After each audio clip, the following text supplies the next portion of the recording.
옛날 옛적 프랑스의 작은 마을에 로이라는 소년이 살고 있었습니다. 이 마을은 끝없이 펼쳐진 라벤더 밭으로 유명했지만 로이네 가족은 언제부턴가 라벤더 수확이 잘 되지 않아 큰 고민에 빠져 있었습니다. 로이는 항상 가족이 걱정하는 모습을 볼 때마다 어떻게든 이 문제를 해결하고 싶어 했습니다. 어느 날 로이는 할아버지의 오래된 서재에서 낡은 지도를 발견했습니다. 그 지도에는 마을 주변의 라벤더 밭과 함께 특별한 표시가 그려져 있었는데 그곳은 마법의 라벤더 정원이라 불렸습니다. 호기심이 많았던 로이는 그 마법의 정원을 찾아가고자 결심했습니다. 다음날 아침 일찍 로이는 소중한 지도와 작은 배낭을 들고 모험을 떠났습니다. 라벤더 밭을 가로질러 산과 강을 넘어 몇 시간 걸었던 로이는 드디어 지도에 표시된 장소에 도착했습니다. 그곳에는 세상에서 가장 아름다운 라벤더 꽃밭이 펼쳐져 있었고 라벤더 향기가 로이의 마음을 사로잡았습니다. 정원의 중앙에는 신비로운 연못이 있었고 그 옆에는 정원사처럼 보이는 할머니가 있었습니다. 그녀는 로이를 반갑게 맞으며 오래전부터 이곳을 지키고 있었다고 했습니다. 그녀의 이름은 마담 플레르크였고 자신의 특별한 능력을 이용해 마을을 돕고자 했지만 단순히 힘을 남용할 수 없어 적임자를 찾고 있었다고 설명했습니다. 마담 플레르크는 로이에게 마법의 라벤더 꽃들과 정원의 비밀을 가르쳐 주었습니다. 이렇게 얻은 비밀을 통해 로이는 자신의 마을의 풍성한 라벤더 수확을 돌려줄 수 있었습니다. 시간이 지나면서 마을은 다시 번영하게 되었고 로이는 마담 플레르크의 지혜를 배우며 성장했습니다. 로이는 훗날 마을의 가장 존경받는 라벤더 재배 전문가가 되었고 다른 마을 사람들에게도 그 비밀을 조금씩 나누었습니다. 마을 사람들은 로이를 매우 자랑스러워했으며 로이 역시 그저 자신이 할 수 있는 일을 해낸 것뿐이라며 웃었습니다. 전설적인 마법의 라벤더 정원은 그렇게 로이와 함께 계속해서 번영을 가져다 주었고 마을 사람들은 모두 로이의 용기와 지혜를 기억했습니다. 기억 속의 이야기는 세대를 거쳐 전해지며 프랑스의 아름다운 전통으로 자리 잡았습니다. 두 번째 이야기. 옛날 옛적 프랑스의 작은 마을 외곽에는 울창하고 신비로운 숲이 있었습니다. 숲은 주민들 사이에서 미라클 우드라 불리며 그 속에는 여러 가지 신비한 생명체들이 산다고 전해졌습니다. 숲에 관해 여러 가지 이야기가 있지만 대부분의 마을 사람들은 그곳에 가기를 꺼렸습니다. 하지만 호기심 많은 소년 로이는 항상 그 숲에 대해 궁금해하며 모험을 꿈꿨습니다. 로이는 책에서 읽던 마법 같은 이야기를 항상 동경하였고 언젠가 자신도 그런 이야기에 참여하고 싶어 했습니다. 어느 날 로이는 도서관에서 숲에 관한 오래된 지도를 발견합니다. 지도는 다소 낡았지만 로이는 그 지도가 자신에게 특별한 모험을 가져다 줄 것이라 믿었습니다. 그는 그날 이후로 출발을 결심합니다. 로이는 아침 일찍 가방에 필요한 장비를 챙기고 아무에게도 말하지 않은 채 집을 나섭니다. 숲에 들어서자마자 로이는 평소와 다른 공기를 느꼈습니다.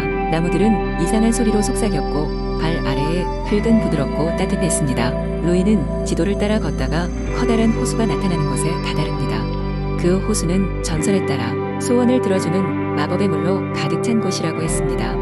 로이는 호수 앞에 서서 한참 동안 망설이다가 소원을 빌기로 결심합니다. 그는 소중한 사람들에게 행복과 평화를 주길 원한다고 조심스럽게 말합니다. 갑자기 호수에서 빛이 뿜어져 나오기 시작하더니 물속에서 작은 요정 하나가 나타났습니다. 요정은 로이에게 다가와 그의 순수한 소원을 들었다며 소원을 이뤄줄 수 있게 숲에서 일주일간 특별한 모험을 허락하겠다고 합니다. 로이는 흥분한 마음으로 고개를 끄덕였고 요정은 그에게 숲속에 숨겨진 비밀을 찾는 임무를 맡깁니다. 그렇게 로이의 모험은 시작되었습니다. 그는 요정의 안내를 받아 다양한 생명체들을 만나게 됩니다. 먼저 유쾌한 두더지 가족을 만나 그들의 집인 지하 터널을 구경했으며 말하는 올빼미에게 지혜로운 조언도 받습니다. 올빼미는 로이에게 숲의 중심부에 있는 희망의 거울을 찾으라고 알려줍니다. 그 거울은 세상의 진실과 자신의 내면을 볼 수 있는 비밀을 간직하고 있으며 그것을 마주친 자는 마음속 가장 깊은 소원이 무엇인지 알 수 있게 된다고 했습니다. 며칠이 지나고 마침내 로이는 거울이 있다는 장소에 도착합니다. 그는 소중한 사람들에 대한 사랑과 더 나은 세상을 만들고자 하는 마음이 가슴 깊이 자리 잡고 있다는 것을 발견합니다. 거울은 로이에게 반드시 기억해야 할 것은 그의 진심이라는 것을 깨닫게 해주었습니다. 그 진심이야말로 앞으로의 삶을 바꾸고 세상의 아름다움을 이해하게 해주는 힘이라는 것을. 임무를 마친 로이는 요정에게 돌아와 그의 마지막 성취를 전했습니다. 요정은 자신의 존재는 로이의 마음에 있었다며 결국 로이 스스로 자신이 원하는 세상을 만들어갈 힘이 있다는 것을 깨닫게 해주었습니다. 그날 이후로 로이는 마을로 돌아와 자신의 삶을 소중히 여기며 다른 사람들에게도 꿈과 희망을 전하는 사람이 되었습니다. 이 이야기는 앞으로도 프랑스의 작은 마을에서 전해져 내려오며 로이처럼 꿈을 꾸고 모험을 떠나는 모든 이들에게 희망의 씨앗을 뿌려줍니다. 세 번째 이야기. 옛날 알프스 산맥의 북쪽 경계에 접한 프랑스의 작은 마을에는 홀로 숲속에 살며 마법을 연구하는 노인이 있었다. 마을 사람들은 그를 마법사 루아르라 불렀고 그의 가문은 대대로 숲속에서 비밀스럽게 마법을 전수받아왔다. 루아르는 마을 사람들과는 별다른 접촉을 하지 않았지만 필요한 순간에는 마을에 작은 도움을 주곤 했다. 그의 연금술로 만들어진 약초는 마을의 병든 자들을 고치기도 했고 그의 예언은 종종 곤란한 상황에서 마을 사람들에게 도움이 되기도 했다.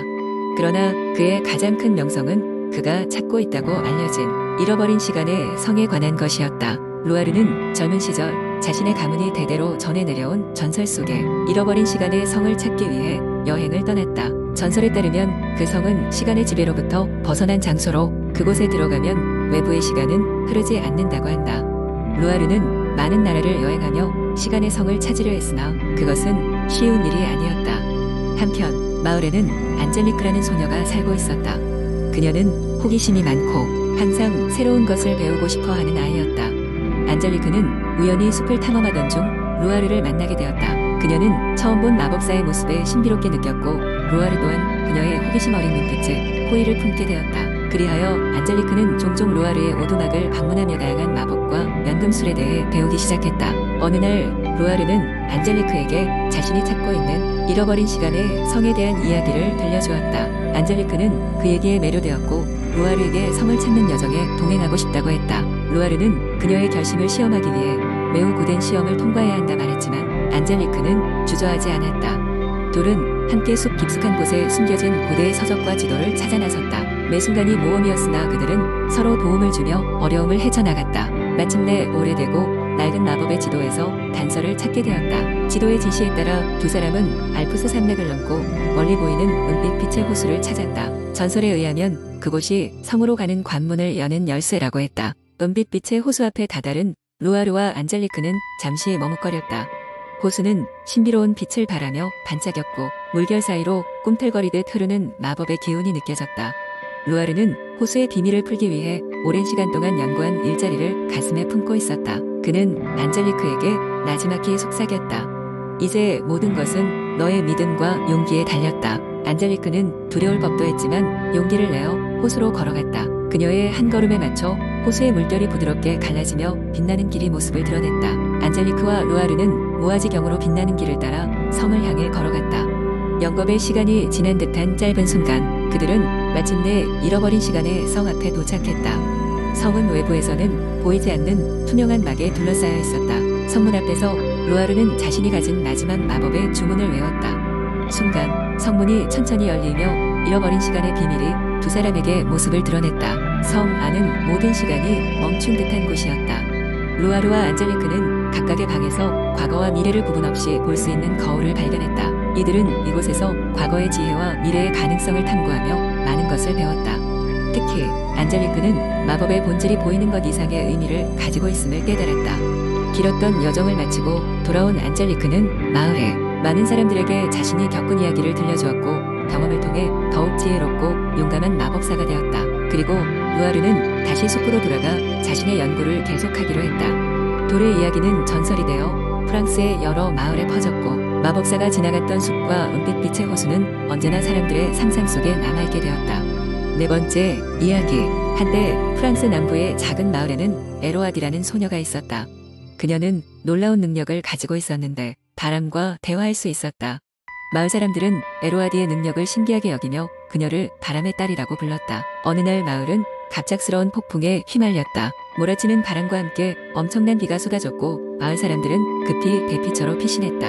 하지만 에로아디는 두려움 없이 폭풍 속으로 걸어나가 바람의 소리에 귀를 기울였다. 바람은 속삭였다. 도움이 필요하다. 나의 고향이 병들었다. 에로아디는 바람의 말을 이해하고 그에 응답했다. 나의 도움이 필요하다면 어디로 향해야 할지 알려줘. 바람은 그녀의 손을 부드럽게 감싸며 남쪽으로 향하라고 했다. 에로아디는 바람을 따라 길을 떠났다. 길을 가면서 에로아디는 여러 가지 시련을 마주했다. 처음에는 산길에 울퉁불퉁한 벌들이 그녀의 발목을 괴롭혔고 짙은 안개가 길을 가로막았다. 그러나 바람의 지시에 따라 에로아디는 좌절하지 않고 계속 나아갔다. 바람은 언제나 그녀의 곁에서 길을 비춰주는 지도자 같았다. 여정이 어느덧 중반쯤 이르렀을 때 에로아디는 7갈래로 나뉜 강물을 만났다. 이때 강물은 흐르는 소리로 그녀에게 말했다.